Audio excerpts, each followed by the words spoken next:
Hi everyone, this is Garan. Welcome back to my channel. Today I'm gonna talk about a very cool thing that I've been doing recently when I play guitars, for example at a rehearsal or even at small gigs, which is using an audio interface to play through a plugin and run it into a cab like my 4x12 over there. It's really cool. It gives you the possibility to have a lot of sounds at your disposal, but also have a very compact setup. So I'm really a fan of that. To demonstrate this, I'm using Amplitube 5. The main reason is because it has a built-in feature that allows you to easily store and change presets. So it's really handy. And I also tried to use JST ToneForge Misha Mansur, but I couldn't make it work inside of Reaper or any DAW. So it works just fine in the standalone application, but it has some limitations if you work it like that. So I decided to use Amplitube 5 to demonstrate the full potential of it.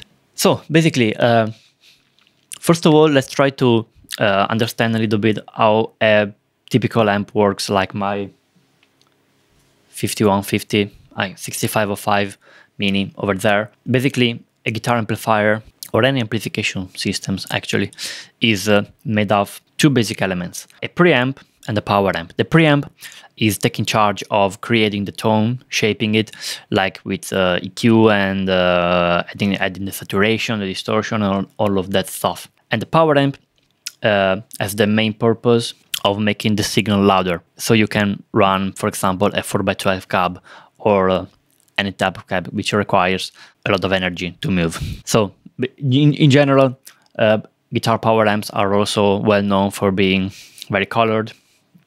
But, you know, in general, they are made to make the signal louder. So the basic signal chain is this. You plug your guitar into your audio interface. It doesn't really matter which interface. It just needs to have an instrument input, which basically all new generation interfaces have, and at least one output, which I think all interfaces have. So you connect your guitar to your interface, and then from the interface, you go to a power amp. You have different options for this. For example, you could use a power amp of a regular guitar amp, and you will do that by connecting your audio interface to the return of the loop of the amp, which I think is cool if you have like to play a gig or at a rehearsal where you know there is an amp that is available for everyone and you don't want to use it for its sound, but just to amplify your signal that's coming from the audio interface, which is one of the main applications that I found for this system. But you could also like buy a small power amp like the ones with the pedal form factor, which is very portable, and make a little live rig which is very capable and not occupying a lot of space. So you're gonna need an audio interface, a power amp, and the last thing you'll need is a MIDI pedal board. I have the Behringer FGB 1010, which is like a very, very common cheap MIDI controller, but it's really cool. It's not very, very portable. It's pretty huge, but it gives you a lot of possibilities. With that, you're gonna change the presets of your plugin, so it's really important. So now my signal chain is my guitar into the Focusrite 18i20, and the output 3 is going out to the channel B of my power amp, which is a Palmer Mac 402, a dual channel power amp which I use for the camper. Of course, I'm not using the camper today, so I'm using the second channel of the power amp, and then this going into the cab, and then I'm recording it with an SM57. Pretty basic stuff. So let me demonstrate it real quick. So here we have the plugin. This is Amplitube 5. I've got a couple of presets that I've made before.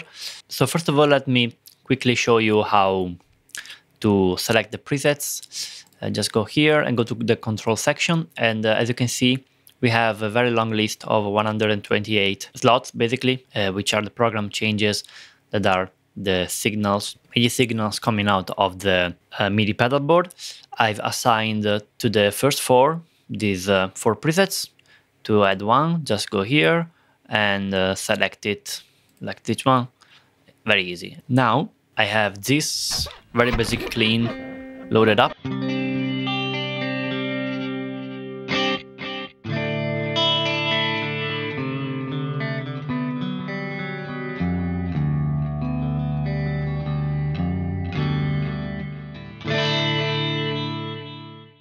But if I now change in the pedalboard, I change presets by clicking number 2.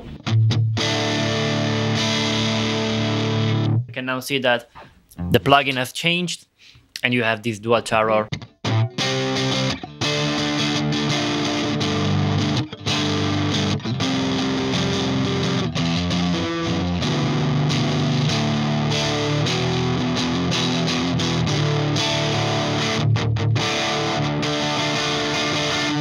Very cool. Let's see on the number 3.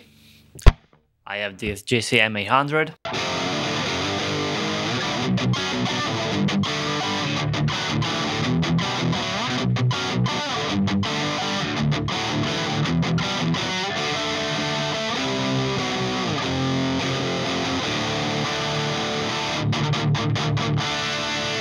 And number 4.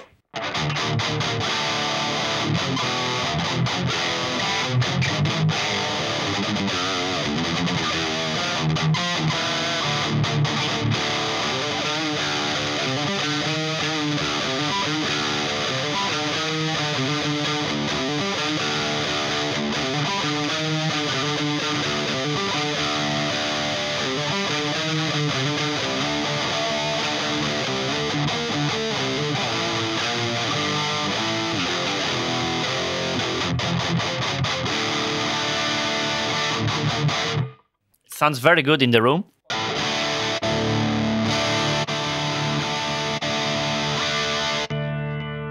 See that the sound changes basically immediately.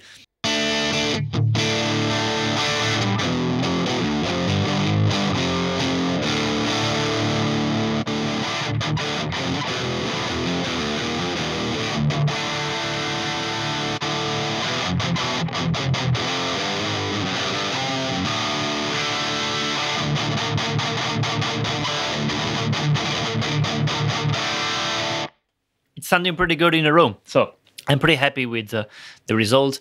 And also this configuration gives you the possibility to really crank the power amp. For example, in the orange, where you can see that the volume is really cranked. If I had the real amp, the volume would kill me at this level. So having the possibility to dial back the power amp, which is very clean, linear, but to crank the fake power amp in the simulation gives you also the possibility to have that warmth, that additional saturation without killing basically your ears. So it's really good. So I'm gonna show you another trick that I really like. No thanks. I'm gonna open up Reaper. This is the track I've recorded before, and let me show you an additional thing that you can do if you also use a DAW. What we were doing now was just the output of the plugin goes out to the cab basically, and you have no additional routing. This is good for most occasions, but if you wanted like to go to a PA with the cab simulation through one of the outputs of your interface and using the other one to go through a cab, you couldn't do it with this configuration. But if we just make a little bit of routing here in Reaper or in any DAW you have, it's possible. So let me show you. I'm gonna turn on Amplitube here. This is the same thing. So if I change here, it also changes here in Reaper, so it's really cool. To do this, I just have another MIDI track that goes to the Amplitube track, just a basic sending in Reaper. And then the fun part comes here. Basically, in the Amplitube track routing, we have the parent track that is going out to our channels 1 and 2 that are going out to this track that is going to be processed with the cab simulation. As you can see here, we have the torpedo wall of sound with a basic 2x12 cab. And then I have the output 3 of my audio interface routed through the power amp.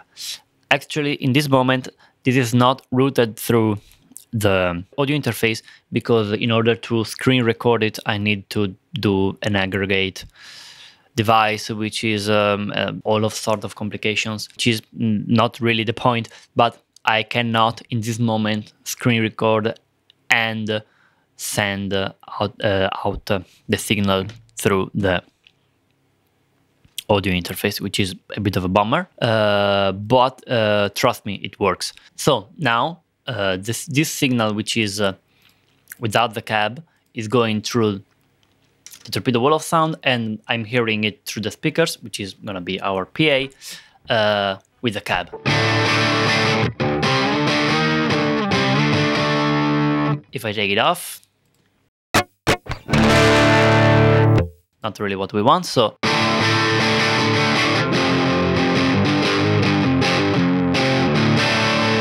yeah, this is a very, very cool way to have a wider routing and have the possibility to play through a cab, so I have that very nice feeling that all of us guitarists really like, to have the cabinet pumping, but also have your sound that you know you love on the PA, which is really sweet. And there it is, basically. It's very cool, I think. It's a very, very practical solution, and I think that it's very valid, actually, because with a very limited amount of resources in terms of gear, you can have pretty amazing sounds and a lot of possibilities.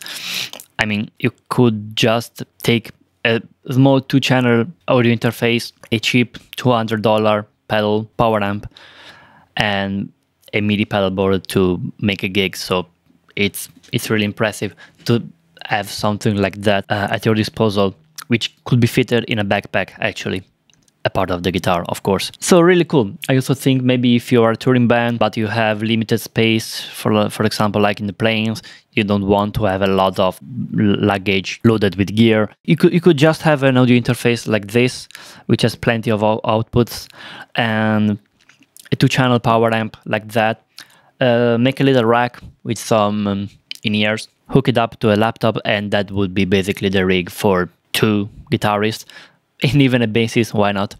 So I think that this could be a very, very optimal solution for a lot of people. So yeah, let me know what you think, if you find it helpful, and tell me if you use this setup and how you use it, and in which situations you find it useful. I'd also really like to know which plugins you are using and how.